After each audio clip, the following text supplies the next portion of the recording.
Hello, I'm Kads, and welcome to today's video. I am back. I have returned from my work travel trip, and I have 1 week to produce a bunch of content before I go on another break for the holiday, of course, going to visit family. But nonetheless, I've definitely missed talking about a few past events that have come into the game. Obviously, we have the holiday theme background here. We have the new fusion, which will be the subject of today's video. And of course, we have the biggest update of the year, the Cursed City, which let me know down in the comment section down below if you guys want me to cover that or how you guys want me to cover that, because for me, I'm kind of just running through, trying stuff out, not really trying to rush anything. I did all of like cobblestone area or whatever it's called, and I'm working through a plague home.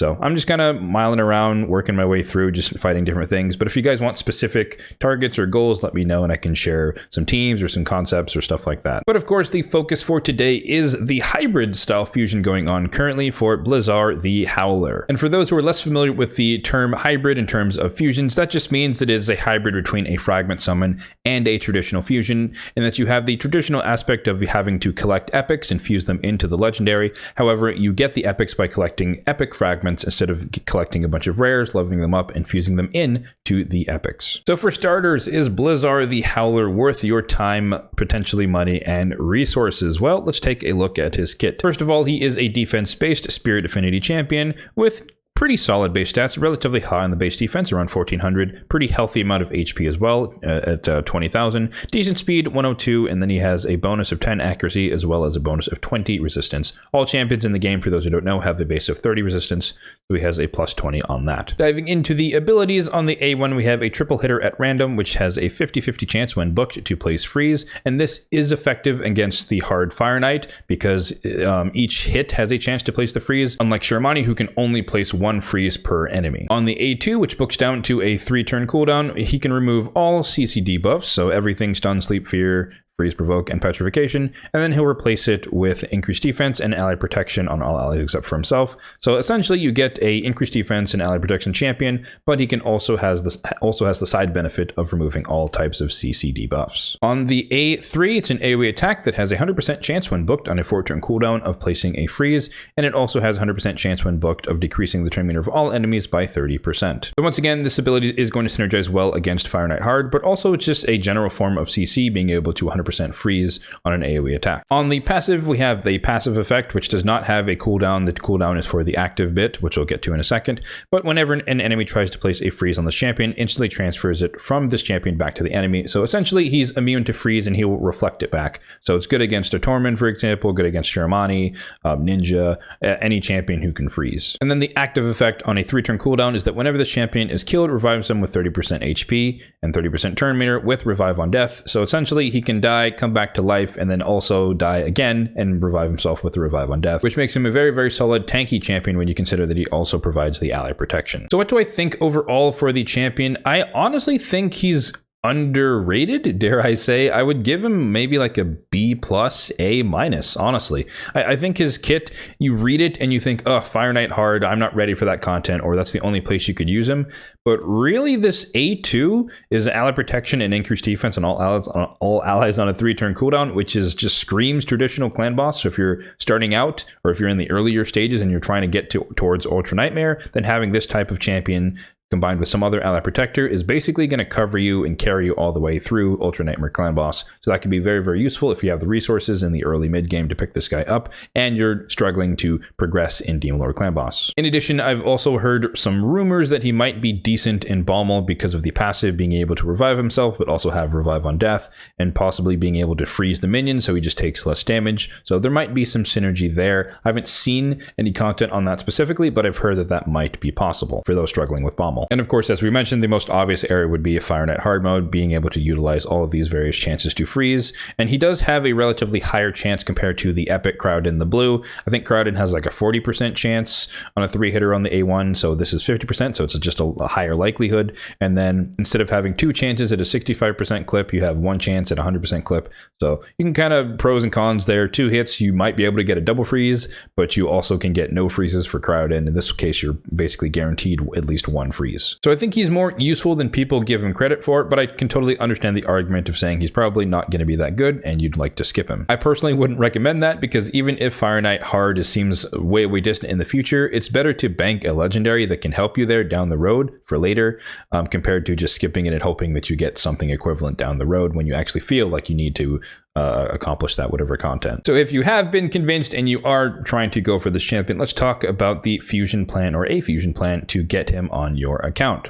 So this is the fusion plan spreadsheet, which will be linked down in the description box down below if you'd like to check it out for yourself. And it details all of the milestones required in all the events and tournaments for each fusion, going all the way back in history to Pythion, which is when I started this. So if you want to go back and look at milestones, compare them to this one and stuff like that, it's all there for you to check out. Or if you just want to look at the current fusion, you can do that as well. So for Blizaar, we have a pretty standard fusion layout. We have the standard 4 dungeon split. We have 2 classic arena tournaments, 1 champion training tournament ongoing, champion chase tournament, 3 dungeon divers, which is unfortunate, but the milestones seem to be lower, at least for now. We'll check out the other 2 when they go live. 3 artifact enhancements, hoping those are lower milestones as well.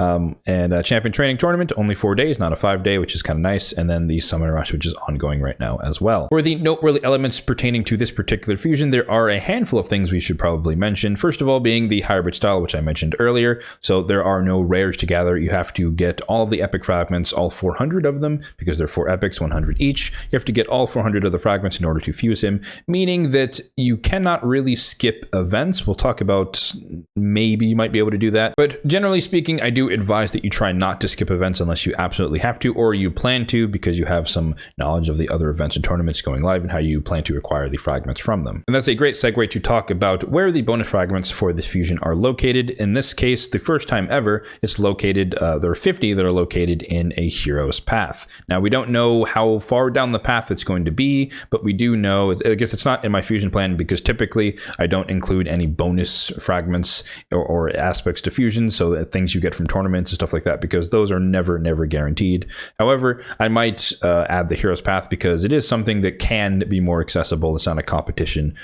So I can look into adding that as a row specifically for this fusion. The main thing to note is that it will run for 4 days starting on Christmas Day. And generally speaking, the Hero's Path events don't overlap with ongoing events. So you can see here that we have Dungeon Divers Artifact Enhancement going on at the same time. So most likely this Hero's Path is going to be comprised of a Summon Rush or, Shard Summoning style Soul Rush, because that could just be thrown in anywhere, as well as Champion Training, because that tournament or that event will have ended, as well as the tournament that's already ongoing now, which could mean that we could have basically a week and a half straight worth of summoning events going on. So I do expect the Champion Chase to be exclusively 2-time Sacreds, but given the proximity to Christmas, there is a chance that it could be another triple 2x like we had for the Uger fusion, or for Thanksgiving more specifically, where we had Ancient Day, a Void Day, and a Sacred Day. Could be that. We don't really know. We'll find out over the course of the next week or so, but I would expect some sort of progressive style or something 10x going on during this. They're probably not just going to leave us hanging during the specific Christmas days.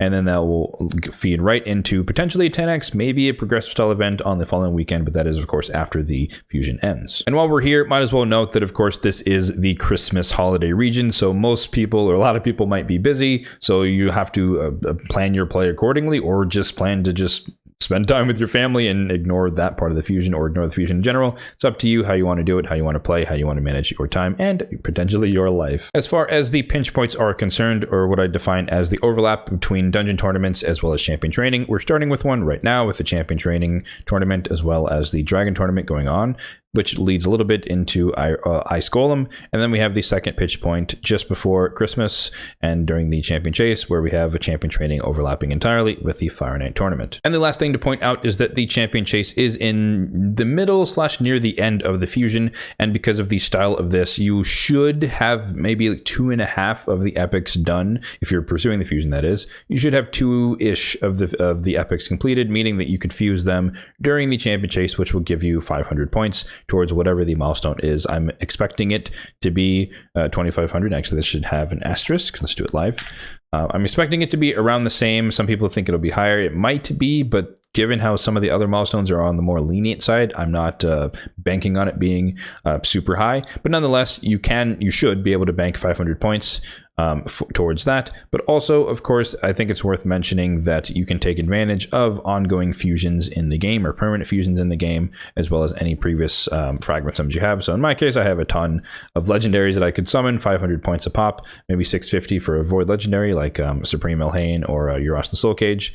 But more what I'm referring to is if you have some Lady Mikage fusions going on, I have him effectively locked down with the rares ready to go. And then same thing for Weregrin something or other. Yeah, Weregrin Suncursed. I have the Void rares ready for him to go. So that's another 250 and a 350. So basically I can sit there and start with 1,000 points without pulling any shards, regardless of whatever the shard event is. And I also think that I do have one Broadmaw. Yes, I have one Broadmaw that I can summon as well. That's another 350. So more like 1,500 points is where I'll be starting with without pulling any shards, which is particularly powerful when talking about 2-time sacreds. And in my case, obviously, we all know that I do have a ton of sacreds, so I do have some bandwidth to pull them.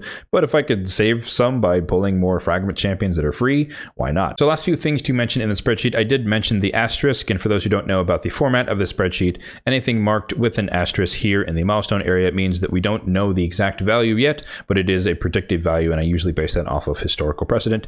And then I'll go in and fill things in with parentheses if it's what I actually did, so in case of silver spent on artifact enhancement or shards pulled for shard events. We also have the energy plan down here, which just tells you how I plan to spend my energy during the course of the fusion, so champion training and or dungeon tournaments. And lastly, we have the new and improved fusion potion calculator with all of the bright colors and stuff, and it's ordered in the same way as the ascension potion tab. And so you can see that for whatever fusion is going on right now, which is usually in the lighter gray hue, in this case we have 4 epics or 4 spirit epics. These are all the potions that you're going to need for that. So just make sure to plan accordingly with your fusion potion keeps if you have to farm them to make sure that you have enough. Or you can also check here in the main tab and see which of the days the fusion of the potion keeps are open. In this case, you'd want to be eyeballing spirit. Arcane can be done at any point, but you want to be eyeballing the days that the spirit keeps open if you do need to actually farm them yourself and you are not getting them exclusively from Ultra Nightmare Clan Boss like a lot of us here in the end game. So now let's talk about the current events going on in the game pertaining to the fusion, but I do also want to update you guys on where I'm at in the Yuletide Titan event since I've been working on that during my travels. Kicking things off, I do always like to start with the supply count summary, namely the gems and the silver, because I do like to show how many or how much resources it actually costs me, an endgame player, free to play, to get a fusion on any given time. So in this case, we're sitting roughly around, let's say 3750 on the gem count, and then just under 32 million on the silver. As you'd expect, this is probably not enough silver to do all of the artifact enhancement, but we are going to be earning and spending silver as we go along through the fusion. And then my gem count is finally in a more healthy spot. I usually like to sit around 4,000 as my floor, and I've been sitting well in the low in the 2,000s for a long time, but finally we've recouped and we're basically a little bit shy, but just under the 4,000, which is where we like to be. So starting with the tournaments, of course, we do have the classic arena tournament, which is usually a cakewalk unless you're really early in the games, just starting out and struggling or progressing, not struggling necessarily, but progressing through bronze. But once you get to silver and gold, classic arena tournaments or takedowns are never a problem in terms of getting fragments or fusion. So you can see here, even though it's the first day, I'm well past it, 390, we're at almost at 500 points, so never a concern. Champion training has been going on for a couple of days now, and you can see that the milestones are only at 5150, which is pretty easy in fairness for a 4-day event. That's just slightly over 1,000 points a day if you wanted to average that. But of course, if you're going for the snow points here, then you have to average maybe closer to 1,500, slightly over that, in order to make sure you get that. But again, that's not really difficult to do over the course of 4 days. And lastly, we have the Dragon Tournament, which is pretty par for the course. 2250 is the typical standard milestone for getting any fragment or rare champion during a fusion from a dungeon tournament. So pretty standard there. Also, the snow points at 1800, but if you're going for the fusion, you're going to get both anyway, so not a big deal. Ice Golem starts tomorrow, and it's probably going to be exactly the same, or at least similar, with some snow points around 1800 and the fragments at 2250. For the events, we're going to start from the bottom up just to end on the Titan event that I want to address. We have artifact enhancement starting tomorrow. Again, I'm assuming the worst here, where it's going to be the 4775 that we've had for basically the last 6 or so fusions, and so that's going to cost, somewhere between 20 and 25 million silver, depending on RNG and what you choose to level up. There is the ongoing summon rush, which we are going to be pulling for tomorrow, probably, once I clear up more space from champion training, if it ever loads.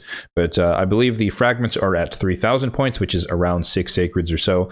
But if you're going for Tormund, I'm not sure what's going on there, but if you're going for Tormund, then you're going to have to go all the way out to 4,100 to make sure that you get the snow points, unless you plan to skip this particular subset of the snow points. There you go, 200 points. You guys can see it, or 300 points combined, but you're going to get this anyway because you're either going for the snow points, or you're going for the fragment. You're participating in the summon rush, I hope. But yeah, so 3,000 is pretty low in fairness. I think 3,500 is kind of the median, so around 7 sacreds. So having the fusion only be at 3,000, if that's your only goal, then you only need 6 sacreds, which is a good deal compared to historical precedent, because we have some that have been much, much higher. And I thought it was honestly going to be somewhere around where this is, around the 4,000 mark. So I was actually pessimistically wrong for once, which is kind of nice for a change. But like I said, I'll be going all the way out here, 8 sacreds plus, or probably just 8 sacreds, 100 mysteries to get the 300 snow points from this event. Next up, we do have the dungeon divers going on for 4 days, which is again pretty nice. Normally, I would say that the milestone for this would be where these gems are at 4,800. So they brought it down to around 4,000, which is good. So it's about 1,000 points a day, which is more in line with what's feasible, especially when you're doing champion training overlapping with a dungeon tournament. In this case, we do have the dragon tournament, and we have all the entirety of the ice golem tournament as well. So just make sure that you're paying attention. Dungeon divers is the one that catches people a lot. It's gotten me a few times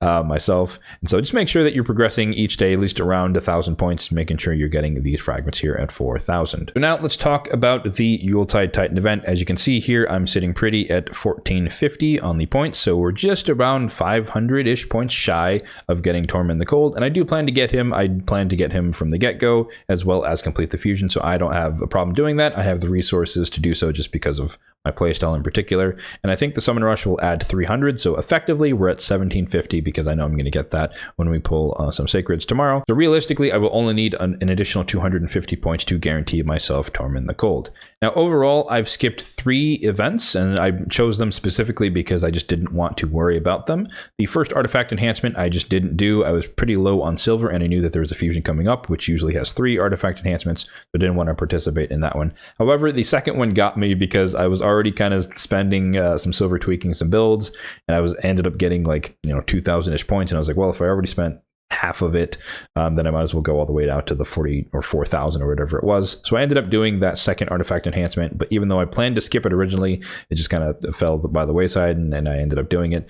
But so I skipped the first artifact enhancement. I skipped one of the divers, I think the one that just ended like a day ago or so, just because I was working on Minotaur and I was really focused on cranking out some masteries before the fusion started. So I didn't really care, and I didn't really need those 50 points. And then the Hero's Path event, which you can't really see here, but I ended up getting as many points as I possibly could via champion training. That was my primary medium, but the secondary or tertiary points to get from the dungeon diver was also helpful. But I ended up skipping only 100 of the snow points from the Hero's Path event, so I made it pretty far down, as well as collecting some of the oils and some of the the Void Shard, stuff like that. I didn't go for the legendary tomes. I didn't feel like that was worth it. I felt like getting Tormund was more important for that particular Hero's Path, so that's where my focus was. But like I said, I did end up skipping 100 points.